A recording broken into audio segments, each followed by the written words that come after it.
ഇനി എന്തായാലും next month ആയിട്ട് നാഷണൽ വരുന്നുണ്ട്. അപ്പൊ അതില് എന്തായാലും ഗോൾഡ് അടിക്കണം എന്നാണ് ആഗ്രഹം. അടിക്കാൻ പറ്റുമെന്ന് വിചാരിക്കണു.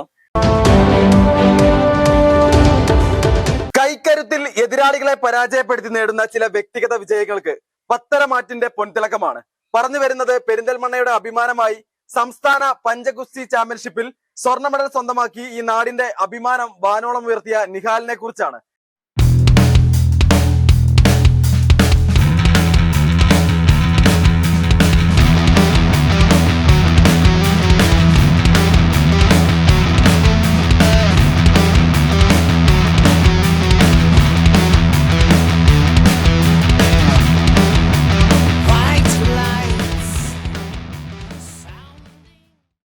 നിഹാൽ ചാനൽ 10 പ്രേക്ഷകരോടൊപ്പം കൂടെയുണ്ട്. എന്തായാലും വലിയ അഭിമാനകരമായ ഒരു നേട്ടം. നമ്മൾ ഒറ്റയ്ക്ക് വരുന്നവനെ മോൺസ്റ്റർ എന്ന് പറയാറുണ്ട്. അങ്ങനെ 40 പേരെ പരാജയപ്പെടുത്തിയുള്ള ഒറ്റയ്ക്കുള്ള ഒരു വരവായിരുന്നു. എങ്ങനെയാണ് ഈ ഒരു സന്തോഷം ഞങ്ങളോട് പ്രതികരിക്കുന്നത്? സന്തോഷം എന്ന് പറയാം, 40 പേരുണ്ടായിരുന്നു. ട്രെയിനിങ്ങിന്റെ അതിന്റെ ഭാഗമായിട്ട് ട്രെയിനിങ് കുറവായിരുന്നു. വിവിധ ജില്ലയിലും കുറെ ആൾക്കാരുണ്ടായിരുന്നു. 40-44 ആൾക്കാരുണ്ടായിരുന്നു. അതിന്റെ ഇടയിൽ 1ാം സ്ഥാനം ലഭിച്ചതിന് ഭയങ്കര സന്തോഷമുണ്ട്. അപ്പോ ലെഫ്റ്റില് ബ്രോൺസും റൈറ്റില് ഗോൾഡുമാണ് ലഭിച്ചിട്ടുള്ളത്. നമ്മൾ ഏതൊരു മേഖലയാണെങ്കിലും നമ്മുടെ പ്രതിഭ കണ്ടെത്തുക എന്നുള്ളത് വളരെ പ്രധാനമാണല്ലോ. എങ്ങനെയാണ് നിഹാൽ ഈ ഒരു മേഖലയിൽ തനിക്ക് പ്രതിഭയുണ്ടെന്ന കണ്ടെത്തൽ നടത്തിയത്? ഞാൻ ജിമ്മില് പോകാറുണ്ട്. അപ്പൊ അവിടുന്ന് അങ്ങനെ കൊണ്ടുപോകാറുണ്ട്. അങ്ങനെ പ്രാക്ടീസും കാര്യങ്ങളൊക്കെ ചെയ്ത് അവിടുന്ന് കോച്ചും അങ്ങനെയാണ് ഇതൊക്കെ എത്തിപ്പെട്ടത്. അങ്ങനെ ഇതുവരെ എത്തിയത് അങ്ങനെയാണ്. ജിമ്മിന്ന് ആയതുകൊണ്ടാണ്, കോച്ചും കാര്യങ്ങളൊക്കെ ആയതുകൊണ്ടാണ് എത്തിയത്. ആസിഫ് മണ്ണാർമലയാണ് കോച്ച്. പിന്നെ ഷംസുദ്ദീൻ മലമ്പൂര്.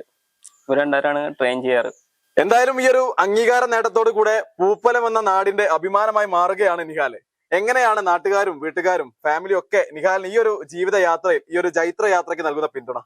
എവിടുന്നായാലും സപ്പോർട്ടിന് ഒരു കുറവില്ല. വീട്ടിൽ നിന്നായാലും എവിടുന്നായാലും സപ്പോർട്ടിന്, ഉമ്മയാണെങ്കിലും പാപ്പയാണെങ്കിലും സപ്പോർട്ടിന് ഒരു കുറവില്ല. എല്ലായിടത്തും സപ്പോർട്ട് ഉണ്ട്. സപ്പോർട്ട് കൊണ്ടാണ് ഇപ്പൊ ഇവിടെ എത്താൻ കഴിഞ്ഞത്. അല്ലെങ്കിൽ ഇപ്പൊ ഇവിടെ എത്തൂല. വീട്ടില് ഉപ്പയും ഉമ്മയും ഒക്കെ നല്ല സപ്പോർട്ടാണ്. അവരുടെ ഇതുകൊണ്ടാണ് ഞാൻ അവിടെ എത്തി. ഞാൻ പിന്നെ പഠിക്കണത് തെരകൻ സ്കൂളിലാണ്. ഇപ്പോ +1 കഴിഞ്ഞ് +2 ആണ്. ഫ്രണ്ട്സ് ആയാലും ആരായാലും നല്ല സപ്പോർട്ടാണ് എല്ലാത്തിനും. ഓരോ ഇതുകൊണ്ടാണ് തന്നെ നമ്മളിവിടെ എത്താൻ കാരണം. അല്ലെങ്കിൽ ഇവിടെ എത്തിച്ചേരൂല. ഈ ഒരു വിജയത്തിന്റെ ഏറ്റവും വലിയ പ്രത്യേകത എന്തെന്ന് വെച്ചിട്ടുണ്ടെങ്കിൽ 2 കൈകളിലും നിഹാൽ തന്നെയാണ് വിജയ്. സാധാരണയിൽ നിന്നൊക്കെ മാറി വളരെ വ്യത്യസ്തമായിക്കൊണ്ടാണ് ഇടത് വലത് കൈകളിൽ ഈ ഒരു ചരിത്ര വിജയം സ്വന്തമാക്കിയത്. അപ്പൊ അതൊരു വലിയൊരു സാഹസികതയല്ലേ?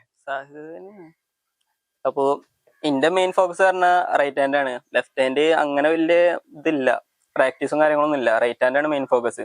അതുകൊണ്ടാണ് ലെഫ്റ്റില് ബ്രോൺസ് അടിക്കാൻ കാരണം. അല്ലെങ്കിൽ ലെഫ്റ്റും നോക്കായിരുന്നു. ഇൻഷാല്ലാ അടുത്ത പ്രാവശ്യം ഗോൾഡ് എങ്ങനെയും നോക്കാം.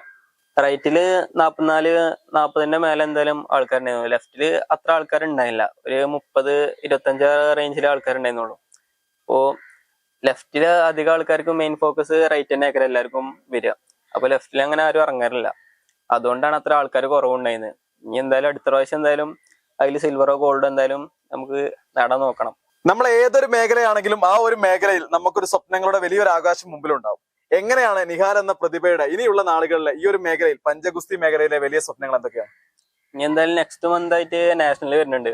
അപ്പൊ അതിൽ എന്തായാലും ഗോൾഡ് അടിക്കണം എന്നാണ് ആഗ്രഹം. അടിക്കാൻ പറ്റുമെന്ന് വിചാരിക്കണു. ഇതിങ്ങനെ മുന്നോട്ട് കൊണ്ടുപോകണം എന്നാണ് ആഗ്രഹം.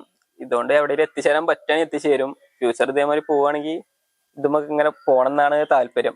വലിയ സ്വപ്നങ്ങളുമായി പൂപ്പലം എന്ന കൊച്ചുനാട്ടിൽ നിന്ന് ഉയരങ്ങളുടെ വലിയ പടവുകൾ താണ്ടുകയാണ് നിഹാൽ എന്ന ഈ ഒരു അതുല്യ പ്രതിഭ. ഇനി വരും നാളുകളിൽ ദേശീയ മത്സരങ്ങളിൽ ഉയർന്ന വിജയം സ്വന്തമാക്കണമെന്നാണ് ഈ ഒരു പ്രതിഭ ആഗ്രഹിക്കുന്നത്. അദ്ദേഹത്തിന്റെ സ്വപ്നങ്ങൾക്കൊപ്പം സഞ്ചരിക്കാൻ അദ്ദേഹത്തിന് സാധിക്കട്ടെ എന്ന സ്നേഹാശംസകളോട് കൂടെ പൂപ്പലത്തു നിന്നും ക്യാമറമാൻ ഷാഹിദ് കക്കൂത്തിനൊപ്പം അജ്നാസ് കൂടരഞ്ഞി, ചാനൽ 10 പെരിന്തൽമണ്ണ. കല്യാണം കഴിഞ്ഞ് കുറച്ചു കാലം ഫാമിലി പ്ലാനിങ് ഒക്കെയാണെന്നാണ് പറഞ്ഞുകൊണ്ടിരുന്നത്. പിന്നെ പതിയെ എല്ലാവർക്കും കാര്യം മനസ്സിലായപ്പോൾ ആ പ്ലാനും കൈവിട്ടു. കുട്ടികളില്ലാത്തതിനേക്കാളും വിഷമമാണ് കുട്ടികളായില്ല എന്നുള്ള ചോദ്യം സഹിക്കുന്നത്. ഒരു ദിവസം ഇവിടെ ഷോപ്പിൽ വന്നൊരു കസ്റ്റമറാണ് ഷിഫ ഫെർട്ടിലിറ്റി സെന്ററിനെ കുറിച്ച് പറയുന്നത്.